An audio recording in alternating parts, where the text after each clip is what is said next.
love that music. I know that's kind of a new feature that Alex put together. And welcome everyone to Chatting with the Stars. And we really don't mean us. Yeah. No, we don't. We mean the planets, the universal light that shines from above on us here on Earth, right? Mhm. And from the very beginning, thousands, 2,000 years ago, astrologers knew something happening in the sky, the lights in the sky, the planets, the fixed stars, all of that have a uh, interpretation here on the Earth, right? Mhm. So let's chat. Let's see Yeah. what's going on for the month of June. So I'm Sandy Rueve. I have a company called Intention Beads. I make talismans as an astrologer. And we've been together with Susan for, I don't know, maybe 13 Yeah. years. Jupiter Yeah. returnish Yeah. kind of thing going on. And I'm Susan Gidel, and I focus on financial astrology. And so, like I always like to say, I see Venus as money, and Sandy sees Venus as love. Right. And so we are two astrologers that are buddies. We met through our astrologer, Yeah. Barbara Shermer. God bless her soul. I know she's proud of us right now. It's her. She's Her one of our birthday stars. in June. Yep, this month is her birthday. We met through astrology, and we've become great friends Yep. and hopefully great mentors to each other. I know you are for me, and Likewise. we love doing this chatting with the stars. So occasionally, this is our first live on this platform. Now we've been together for 12-ish years, doing multiple ways, doing things, doing live events, like in-person events, I meant. Yeah. And now I'm in Cincinnati, Ohio. I just moved a month ago from Chicago, where you are. Yeah. Yeah. So anyway, we want to introduce, and we want to, if there's any questions that come in, ask. We can't answer any personal questions, but if you're looking at, we're going to talk about the planets moving. There's one particular about to go retrograde.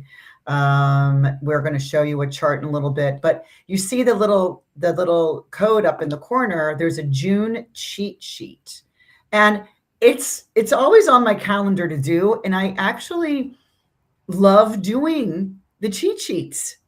Yeah, I do too. I pick up little tidbits of stuff. I put them in my calendar, like a year in advance. Like I'm going to start putting my 2027 calendar together in July. That's really when I start really digging into what next year looks like. Yeah. And so that's all in my calendar a long time ago. And so it's nice to, when we put the cheat sheet together, to kind of revisit that and go, oh yeah, that's what that's about. It's here. It's Yeah. we can feel it pulsating. And so we put this together, and there's how you can download your cheat sheet. We do suggest, whether you watch this as a recording or you have it already in front of you, because we're expanding on each of these dates that we've already written down, and we each put our little 2 cents in. It's a great way to learn astrology. Yeah. I don't have a class that I teach astrology. It's not in my wheelhouse.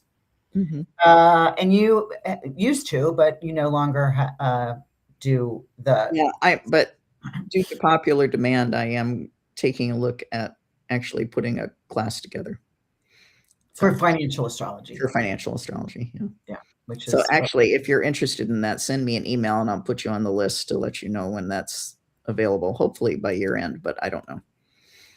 That's just Susan at susangidel.com. Yeah. Gidel. Yeah.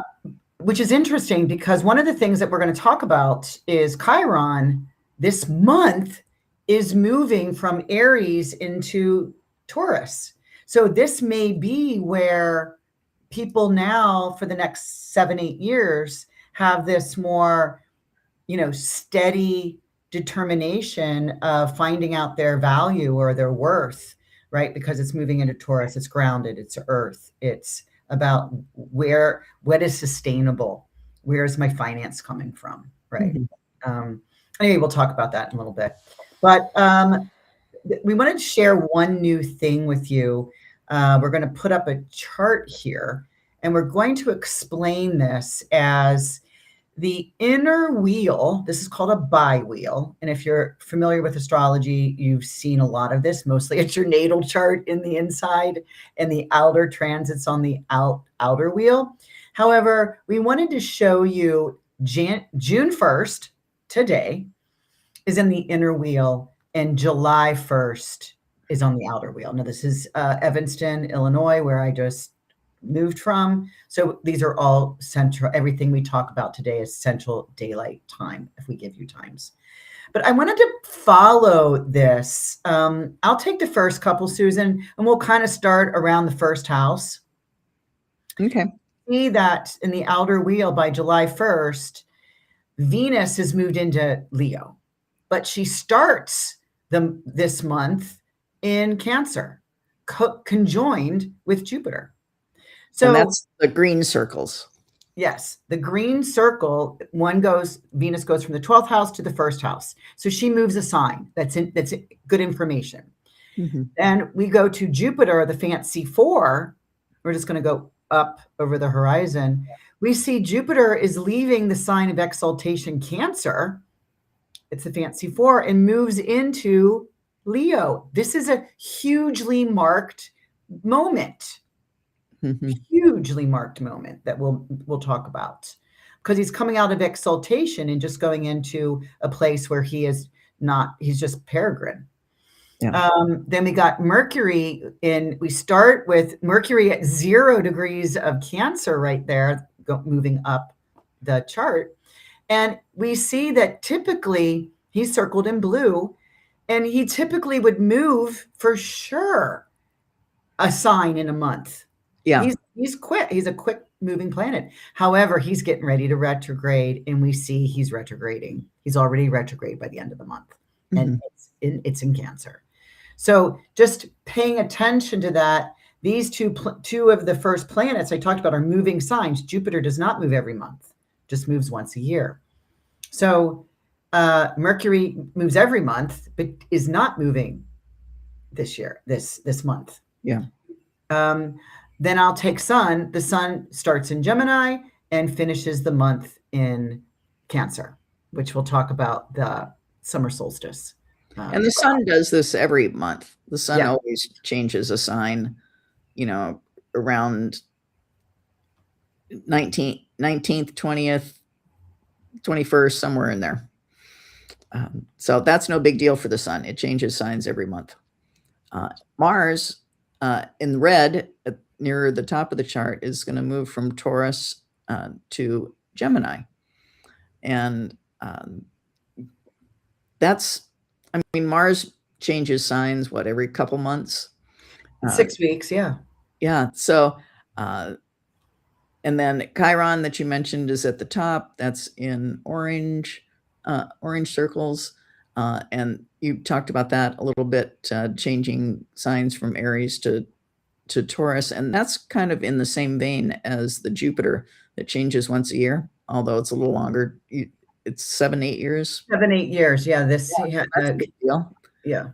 And then Saturn is in black, and it's in Aries at the moment, and will be there for finally now. It finally moved into Aries for good earlier this year, and will be there for a couple of years.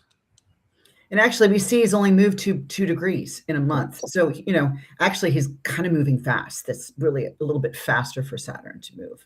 But just to note that, the other planets we won't need to talk about because they're very, very slow moving. And, one is the next one, actually, I'm going to talk about, even though I said I wouldn't, is Neptune, the Trident. Has hardly moved because he's about to go retrograde in July next month. So, okay, I just wanted to kind of point that. We see the moon. Let's just quick look at the moon. The moon starts in the 5th house in Sagittarius and wings around in that month time and ends at the end of, it kind of looks like it's in the 6th house here in Capricorn. So the moon will move all the way around the whole chart, plus an extra sign in this month, like she does every year. Yeah. Like she does every month. Yeah. Mhm. All right, let's go. Let's start. Let's get going. So again, if you have your cheat sheet and if you see that some of the things that we have written down. So let's just start with Monday, which is today.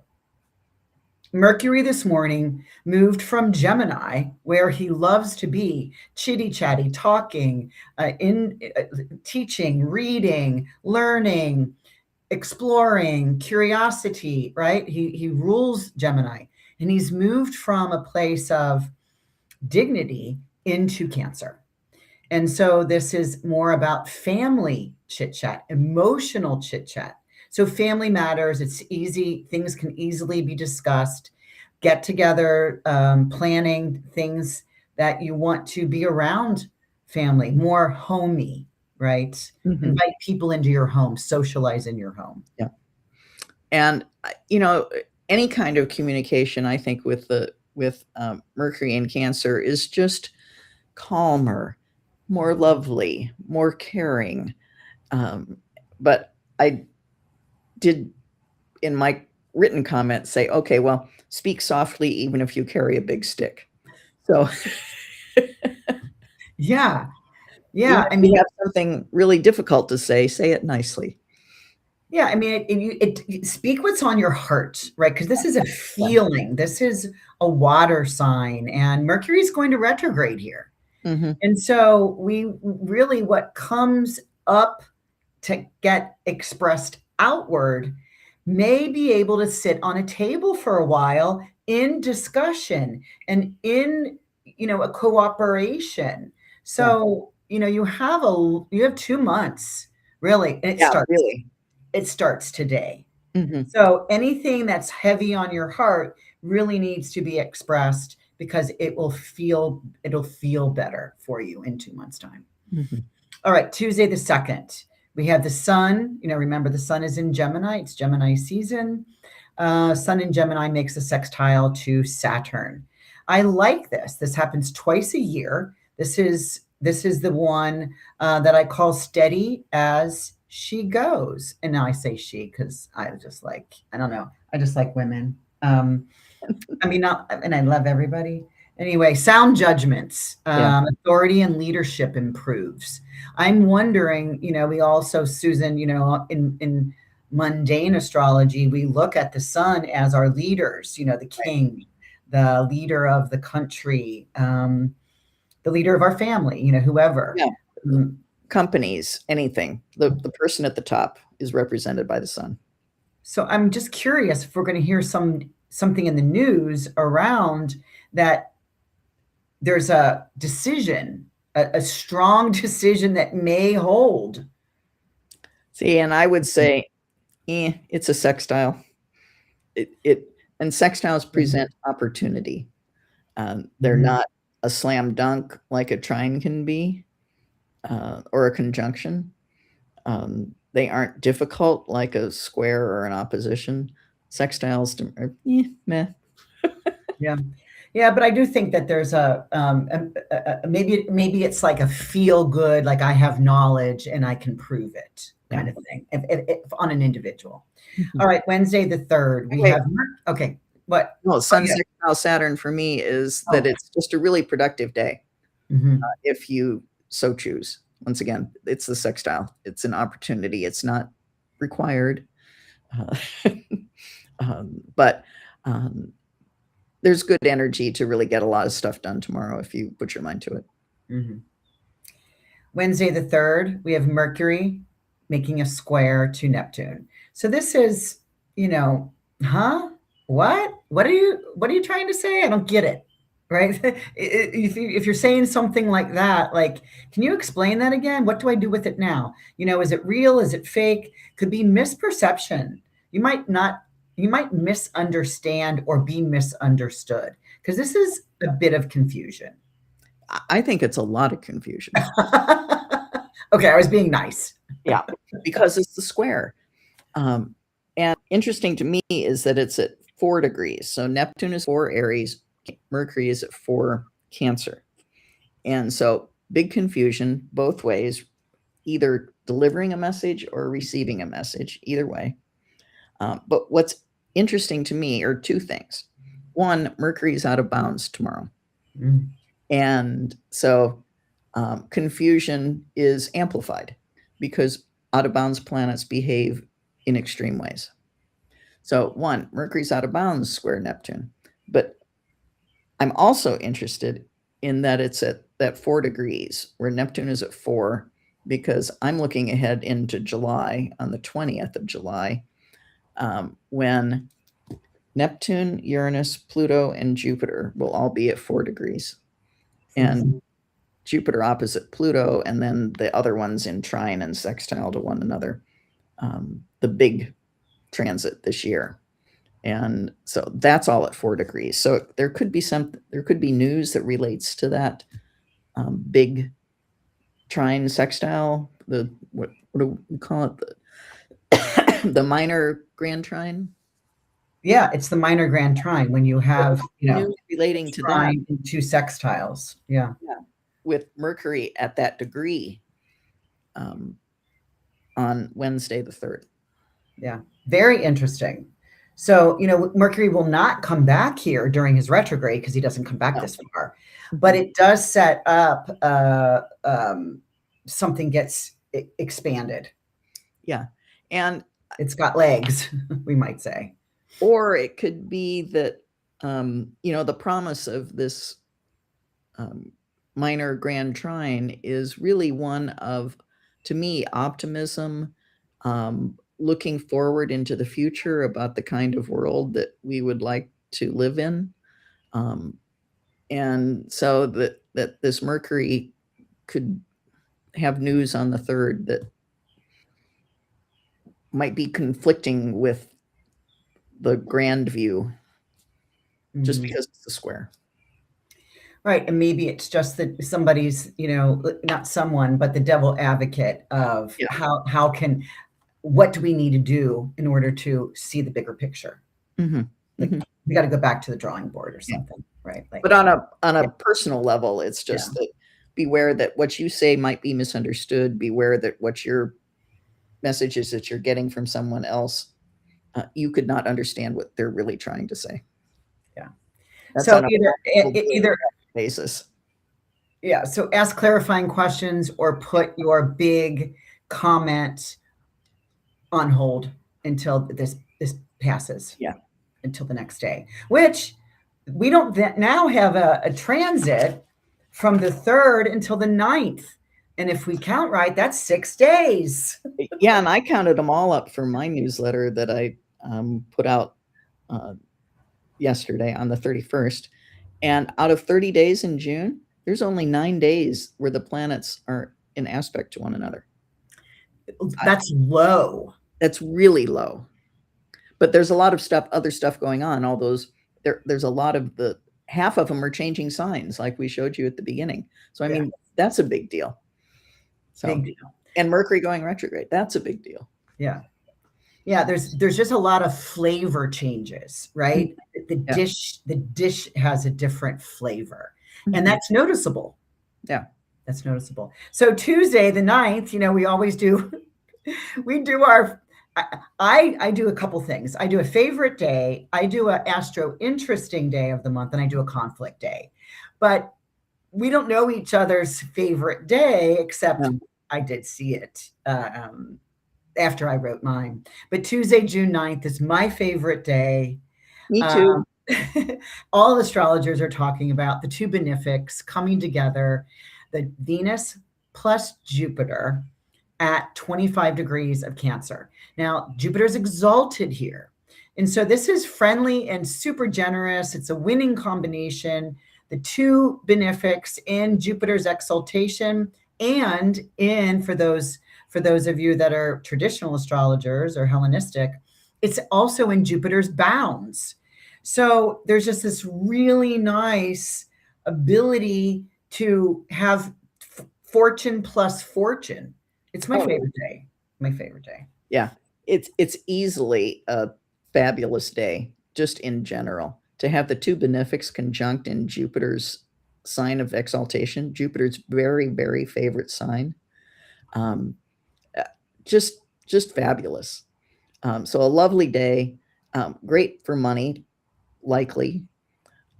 And just as an aside, it is not by coincidence, I think, that Elon Musk wants to um, launch the SpaceX stock trading on June 12. I've done a little bit of looking into those charts, and I think he's had an astrologer help him pick the incorporation for SpaceX as well as the um, first trade date and time because of how absolutely unbelievably well connected they are to his personal chart that emphasizes success for him personally. And I'll write about that when I get a firm date on the SpaceX IPO and put it up on my blog. But it's beyond doubt, I think, that he's been using an astrologer For years, I bet. for decades. He Decades. incorporated SpaceX in 2002. And anyway, there was, Yeah. earlier this year, there was rumor that he wanted to list the stock near this Venus Jupiter conjunction. That's why it came up in conversation. And so that's when I started looking at the charts.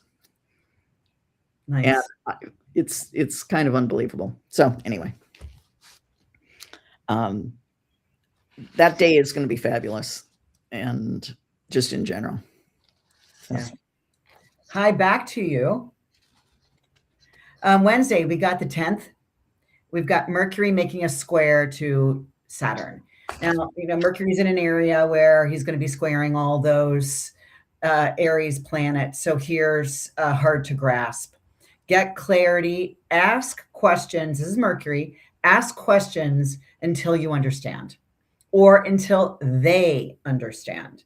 Otherwise, you're going to go the wrong way. You're never going to finish your thoughts. And if you don't want to finish your thoughts, you put things on pause. Because Saturn can say withdraw, right? Hold, separate from whatever it is you need to do today. If you have to take a day off this month, be the day. And see, I think being a Capricorn, I'm a Pisces, yeah. I think Mercury squared Saturn is a great day to really think hard about things or think about hard things, where you have your critical mental facility is really heightened in this square, I think. So if you have something that you really need to, okay, I got to figure it out. What am I going to do? It could be a good day to do that. Okay. Saturday the 13th. We have two things going on here. First of all, Mercury goes into shadow on this day. And so the shadow of Mercury or any planet that goes into shadow means it's going to be retrograde soon. But note anything going on this day. If there's something in your natal chart that it is making an aspect to, that is the first subject matter that will need to be ping-ponged back and forth, thought about, redone, review, regenerated to be redone during the Mercury retrograde. All right, so to put that aside and we say Venus, we watched this at the beginning of the call, Venus moves into Leo, moves out of Cancer, where she's with Jupiter, and moves into Leo. Be proud of your partner, right? This is Venus, as you said, I look at it as social ability, love, connections, friendliness, things you love, things you desire. Show it to them, and you'll get weeks of excitement, right? Because it's Leo. So it's about opening up to the people that you love, and that you say it and mean it. See, and I think it's okay. I see Venus moving into Leo as really putting a spotlight on your own beauty, on your own self, where, now's the time to, brighten up your wardrobe, go get a new haircut, go for new makeup thing, review, overhaul, whatever that is. Although, because one of the things I still want to do one day is tattoo. I don't have any tattoos, but I want to do a tattoo of my eyeliner. But Yeah, don't do no tattoos because Mercury is in shadow. So right. your decision may come back around and literally bite you in the eyeball, right? Yeah. Like it might not be a good idea. So yeah. But I like this shadow period as like and the shadow means that it's going to come back to this degree. That's how you define the shadow. What are the degrees that Mercury will be in while retrograde, and find those same degrees on either side of the retrograde, and that's the shadow period.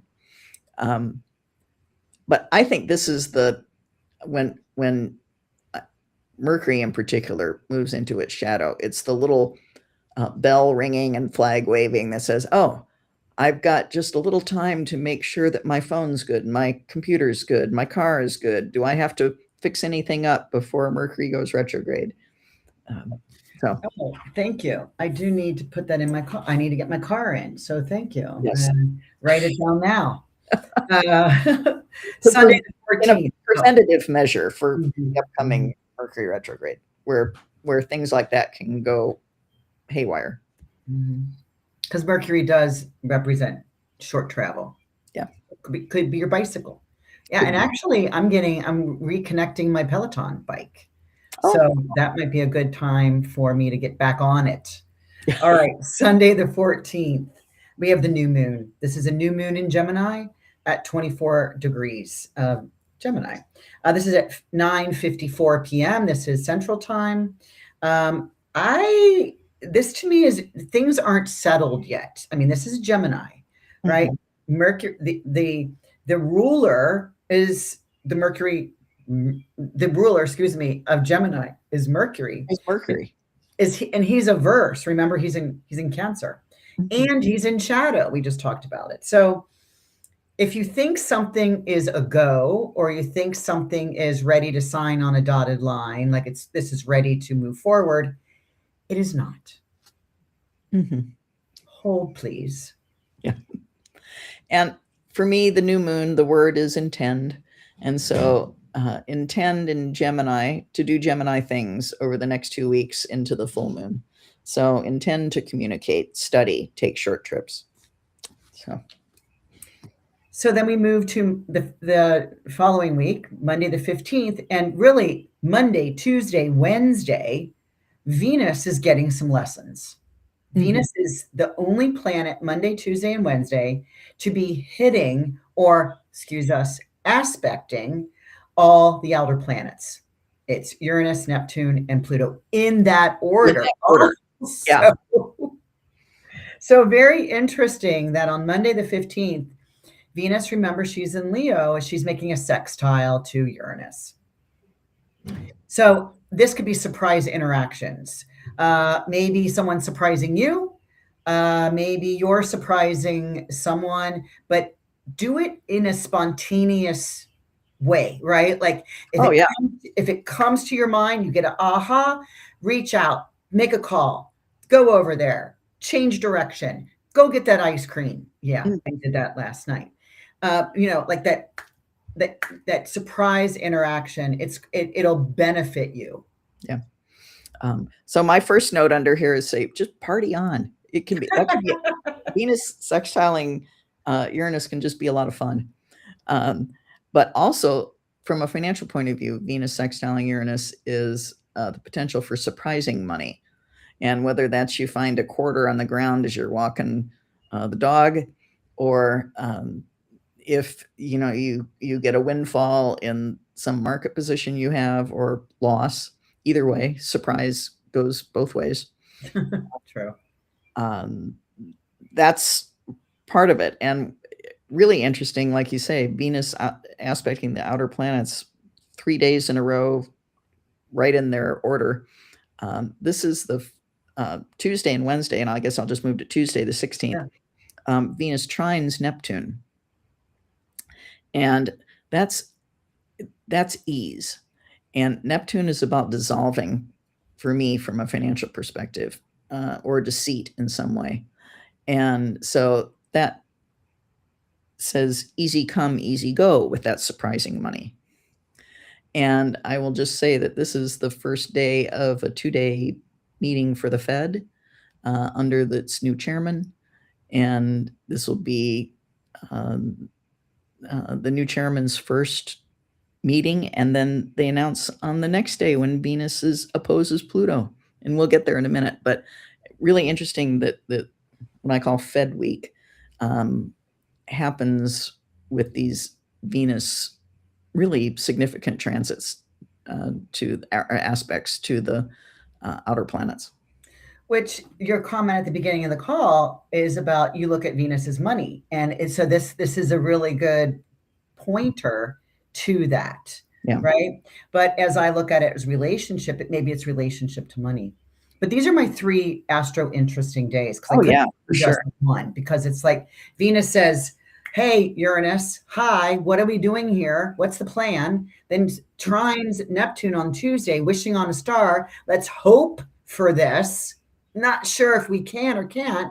Do we have our lucky foot in our, our lucky rabbit foot in our pocket? And then Wednesday, the 17th, she makes the opposition to Pluto retrograde, right? So it then becomes clingy. It becomes obsessive. It becomes, like fingernails in. It gets stalky, right? It gets, so it goes from possibility to ease to difficulty. Yeah, absolutely. Yeah. And Venus opposite Pluto, whenever I see those 2 planets together, it's always big money, powerful, because Pluto's powerful and Venus is about money. So there's big power plays potentially on the day that the Fed announces what its first move is going to be under the new chairman. And so I think the markets could be really, these 3 days could be really interesting from a market perspective. And I do think it's difficult on the day that we get the news from the Fed on the 17th, because Venus opposes Pluto. And then, as we said at the beginning of the call, Chiron moves from Aries, 20th, into Taurus. Now, this is a big deal because Chiron, the wounded healer, we all have one in our chart, but anyone that was born between 1977, this is the last time that Chiron was in Taurus, 1977 to 1983, or 1984, will begin over the next 7 to 8 years, have their Chiron return. And so that moving from Aries, pushing, fighting, striving, running fast, getting in first, trying to get up the ladders, this pressure to get somewhere fast, right? To Taurus, Earth fixed is way slower. So anyone that is feeling really burned out might feel a little bit that they're no longer in survival mode. They may have gained or not, or burned themselves out, but now it's a slower period of time over the next 7 and 8 to 8 years. Taurus, again, is ruled by Venus. So there is something really big this week. Because Mars week of June, in Aries hands over to Venus in Taurus to heal. But how do ones heal in Chiron? Bring up the wound, bring up the issue, the pain, the sorrow, the whatever, guilt, shame, and learn from it, heal it. Right? So that's Chiron in a and when you say the dates, excuse me, I'll tickle my throat here. That reminds me, that's right when I began my career. 1977 was summer that I had an internship in college at the Board of Trade and really got interested in being in the commodities business and industry. So I'm wondering if I can apply that to career trajectory. Oh my gosh. And isn't that what you said you're going to do? Yeah. And maybe have not known about the transit happening. Interesting. So you're taking on a new a new role in that field, right? Using astrology, adding on. Yeah. Yeah. All right, let's keep moving. Sunday the 21st, this is summer solstice. It's warm to hot around family and home. And so this is Father's Day. So, that's always, it's nice when the summer solstice is on Father's Day. This is exact at 3:24 a.m. Central Time. And you know me, Sandy. Ooh, longest day of the year. We're headed toward winter now. Well, you at the winter solstice is always like, yay! And I'm like, it's cold. Anyway, it's hot on the summer solstice, most probably. We go to the next week. We got Thursday, the 25th. We have a couple things going on here. Venus is making that trine to Saturn. And this is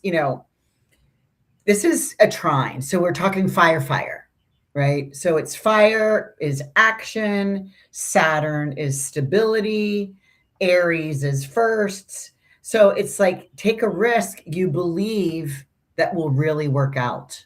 Now, right? Because it's Saturn. So it's like, Yeah. I am more for sure-footed to take on this fire risk, and I don't mean fire, but I mean actionable, that maybe it's time to move on something. Now, Mercury isn't retrograde yet. It's still in its shadow, but it's something that you could do in beta testing, right? Like try something out. And I always think Venus trine Saturn speaks to the ease of making some sort of long-term investment. Yeah. And whatever that might be for you. But Saturn rules real estate. It rules land. So, but anything that you could invest in, this is a day, if you want to hold it for a long time, it would be a good day to do that.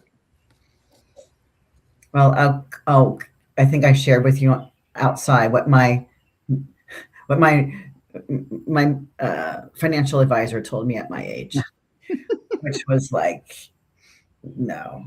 Anyway, that same day, Thursday the 25th, Sun makes a square to Neptune. So, what I had said in the morning, it's like, okay, fire action, stability, take a risk as something you believe in. Then the Sun makes this square to Neptune, is like, no, don't do it. Wait. It's not a good idea after all, right? Because it's like I don't have all the information. Mm-hmm. And I think the Sun, your vitality, squaring Neptune is also a sign to take a nap, chill, because you're going to be tired.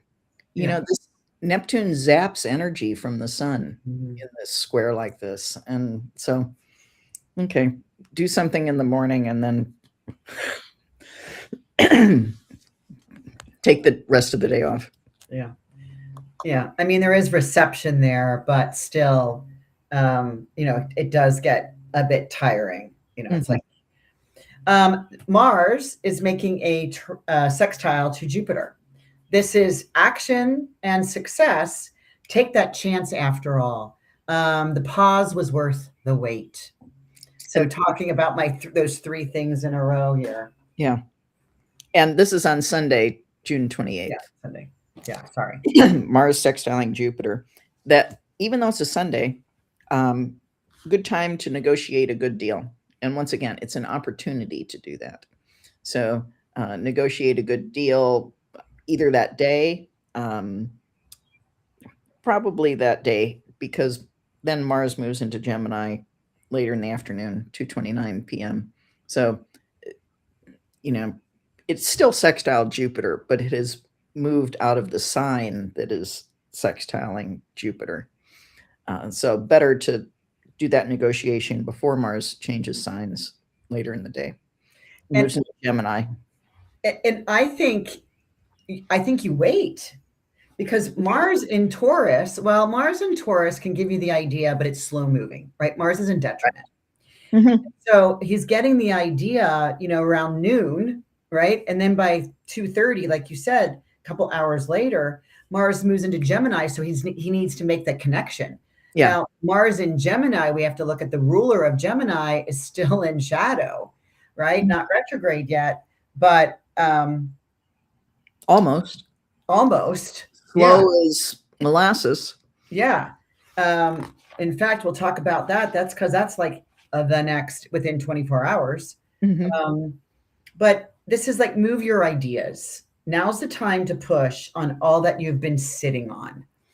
I think there's more information to gather, but I think it sometimes if you wait too long or too much, it gets pushed to the back burner. Yeah. And it never comes back out. It's like sometimes you have to just, what's the swoop, just do it, Mhm. right? And then make corrections along the way. I mean, it's not something like, hey, go get married on that morning and Yeah. then Mercury gets retrograde. It's like Mhm. do something that is easily it can easily it's Gemini.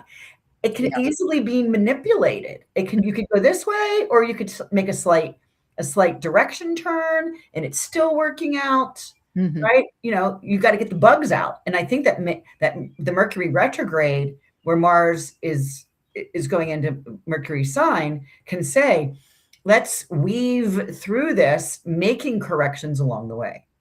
That's I just think that's a good way to explain it. yeah. Yeah. And there's multiple ways to explain stuff, right? Mhm. And that's why the two of us, we don't really talk about, do you agree or do you not agree? Do you agree? This is what we come out here and say. We've not discussed this, No. right? That's what's so fun about, yeah, I can see that, or no, I can't. Mhm.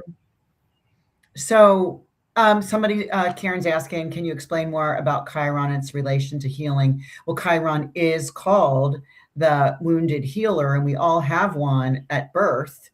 And that might be where your childhood wound comes from. We all have them. And when we get a Chiron return around 50 years old, we have the ability to recognize what it was and do a forgiveness, a surrendering forgiveness process.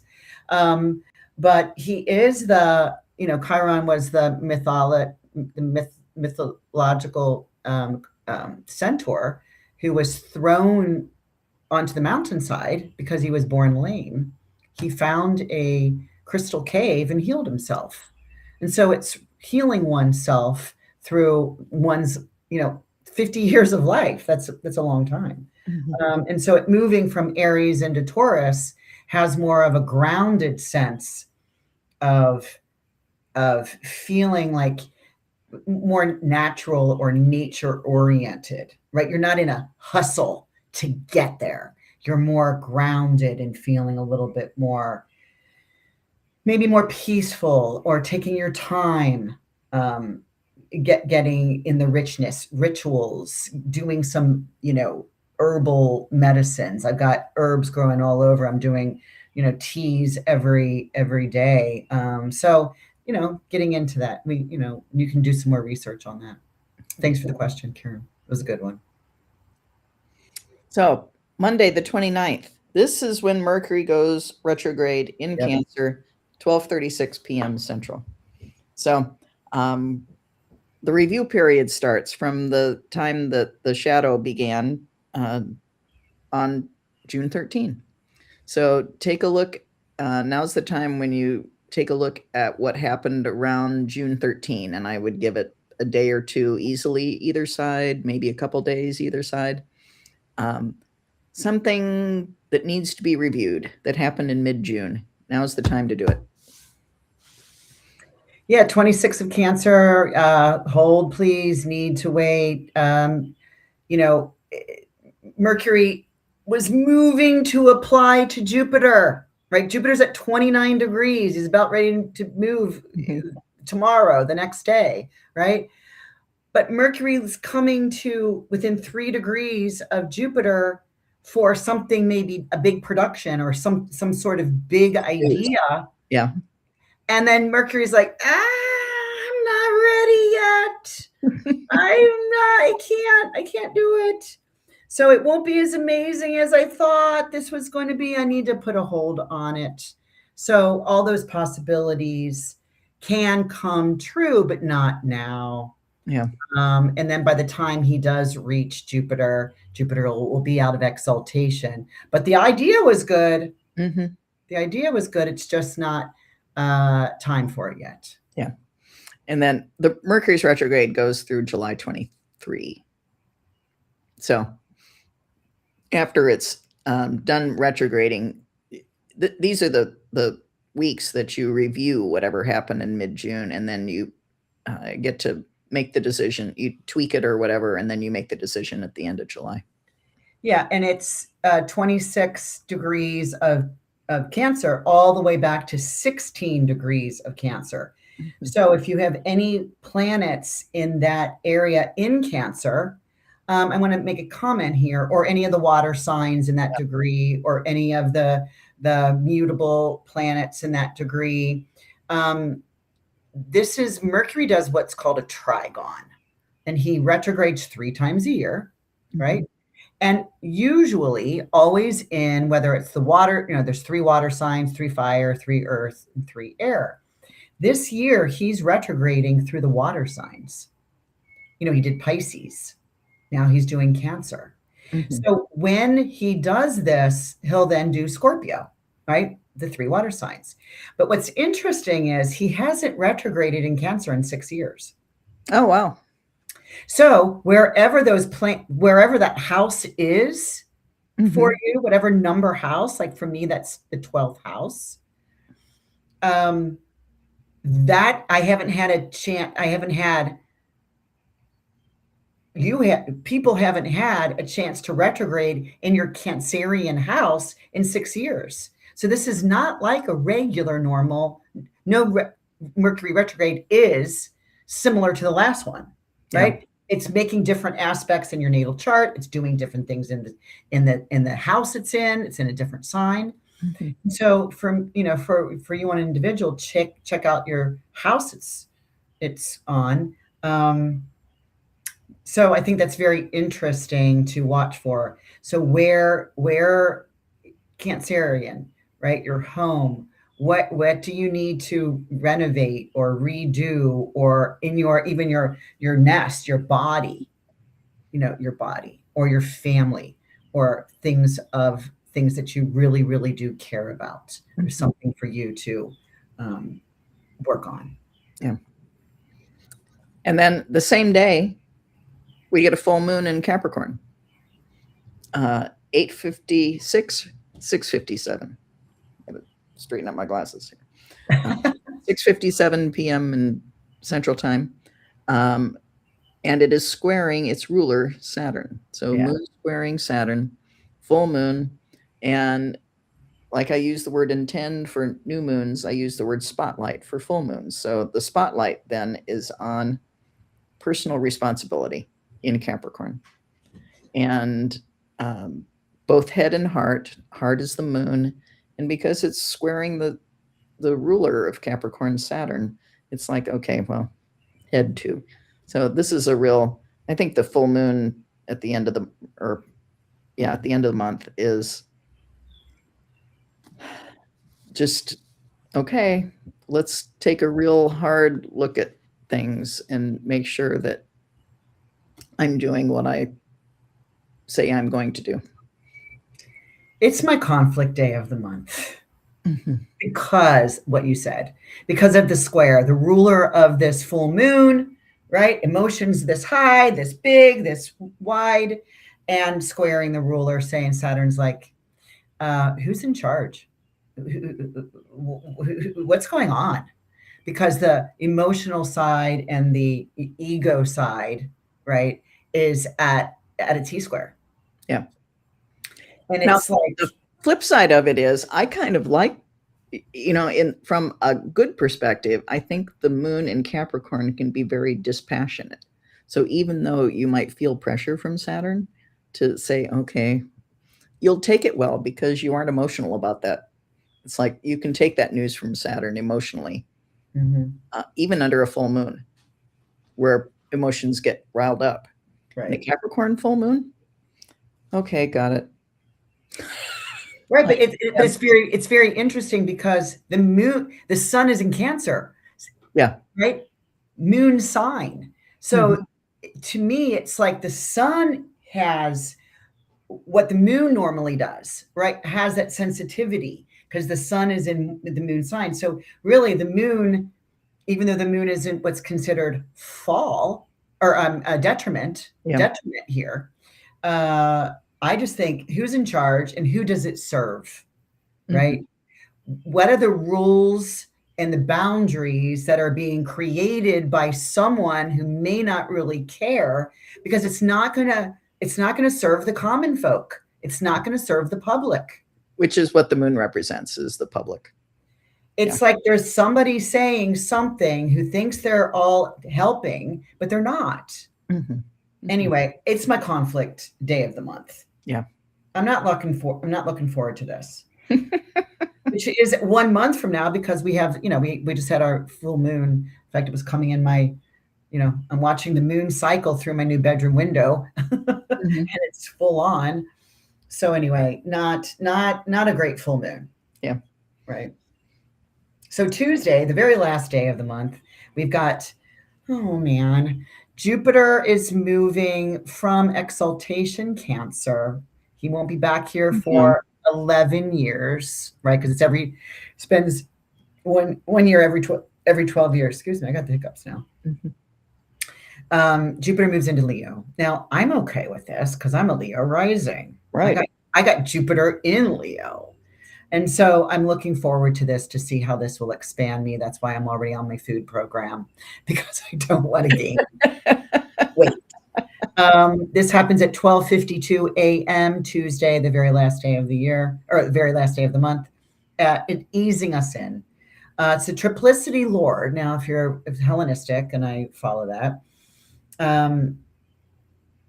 Jupiter is the triplicity lord of. That means from 0 to 6 degrees of Leo, being the, it's not where we're looking at primary dignity or debility, where we just said that Jupiter is exalted in Cancer, but he has dignity. He has a leadership role from 0 to 6 degrees of Leo. So it's not as sensational as the exaltation, but at least we're easing into the first couple weeks of the Leo area where Jupiter still has authority. Well, Leo is the sign associated with the gold market. And so I'm going to take a look later on. Once again, I've got some research yet to do, but I want to take a look at how gold has performed while Jupiter is in Leo to see if there's a nice connection there. You would think that there's two schools of thought, particularly when it concerns commodity markets. When Jupiter enters a sign that rules those markets, you think Jupiter moving into Leo, could that be really great for gold? Does it make gold go up? Does it expand gold? The other way to look at it is Jupiter expands gold. And that means like more gold gets found. And so if more gold gets found, the price goes down. So I really don't know which way it goes, but I'm going to take a look at it and once again try and put something together in writing by the time it gets there at the end of June. Well, that just reminds me of the Jacobite gold that I'm watching on Outlander that they keep finding. Anyway, so that's probably was Jupiter was going into Leo at that time. Yeah, and there we go. And scene for the month. So, again, we even finished, even with our chart at the beginning of the call, we finished in an hour, which is rare. Yeah. Because there's, like I said, there's a lot of movement. That's why I really wanted to watch that earlier charts. Is, there's movement going on. There is a change of a changing of guard, so to speak. But we end on, we end the month on kind of like a kind of a note like that. Yeah, we'll see. And it's always kind of sad when a planet leaves its sign of exaltation. Mm-hmm. It's like, yay, to, oh. Party's over. Yeah. Although it's going into Leo, it's like be careful how you party. Yeah. Be careful you don't overextend Mhm. anything that you really want to do or play or be entertained or show up somewhere, with all the colors of the shoes that of your favorite shoe. You don't need all that. You don't. What do you need? Let's Mhm. let's kind of keep that in moderation Mhm. because Leo just really likes to be bold and Yeah. so. Hey, you. I see you. I saw your picture today. So the the month looks interesting, right? Yeah. There's, half the planets change signs. That's big. Mercury retrograde. And then those 3 days in mid-June when Venus aspects all the outer planets could be really interesting. So, Yeah. Let's see. Let's see. Let's see if it's. We'll see if it's the money, yeah. or are we seeing a lot of like and we would see this either in our own personal field of relationships, friends, family having relationship issues, or we're seeing it on the big screen of famous people, right, Mhm. having a little bit of Right. relationship issues. So Mhm. anyway, yeah, so thanks for joining us. We go live occasionally, so thanks for being here. And we show up we do it either it's recorded if we're traveling or doing something. Let's talk about travel. Um, I've got one spot left for Egypt. Egypt is on. We're on. We leave September 13th. Well, we arrive there and we start on the September 13th. You better leave a little bit earlier than that.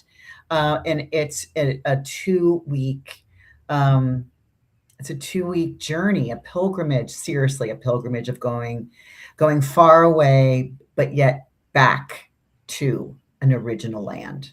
I don't even know what to say. Just you can get a 15-minute, although I talk too long, free retreat call. If you have any questions or anything that you'd like to know, you can sign up by clicking that little or taking a picture of that code. Otherwise, we got UAC. Yeah. The big astrology conference coming to Chicago around Labor Day weekend. Yeah, it's September Usually. 3rd through the 9th. Yeah. United Astrological Conference. It's worldwide.